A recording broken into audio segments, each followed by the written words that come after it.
好，我们现在给大家介绍一下途鹰的 ELV 模拟器。那么途鹰的 ELV 模拟器呢，它是有什么作用呢？我这地方给大家做一个简单的介绍。大家知道，奔驰的 C 级和 E 级车上面呢，它会带有一个这个电子方向锁。当电子方向锁不管是它的电机出现问题，还是 NEC 芯片出现问题的时候，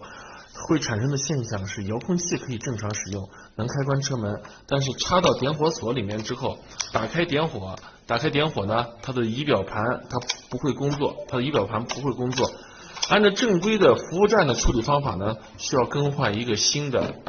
这个 ELV， 还要订绿色钥匙，这样操作下来估计恐怕在5、6千块钱以上。那么我们现在呢，有一种特别简单的操作方法，那么我们就是说更换上这个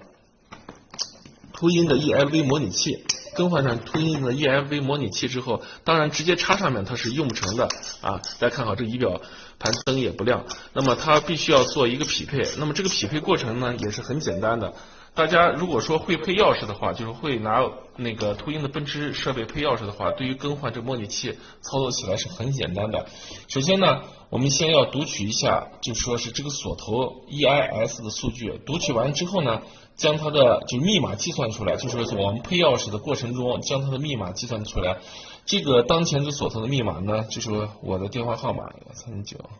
1399572939139。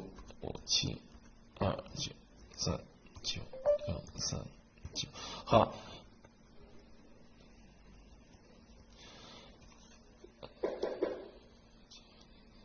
这个就是它的密码。将含有这个密码的这个锁头文件呢，咱们保存好啊，咱们把它保存好，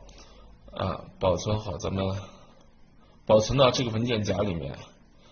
保存2种格式，好好保存。那么保存完了之后呢，我们进到这个方向锁里面，进到方向锁里面呢，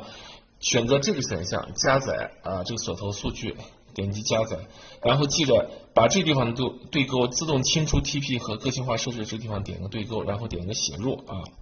点个写入呢，它会提示是否是模拟器，我们点击是。好，现在就写入成功了。写入成功之后呢，我们看一下，那这模拟器咱们看一下，拔出来，插进去，打开。仪表正常工作，好，那么这样的话，就是本身的流程应该是几千块钱换一个原厂的就是换个原厂的这个奔驰 ELV。那么我们现在必须换上这个模拟器以后呢，这个车辆就可以正常工作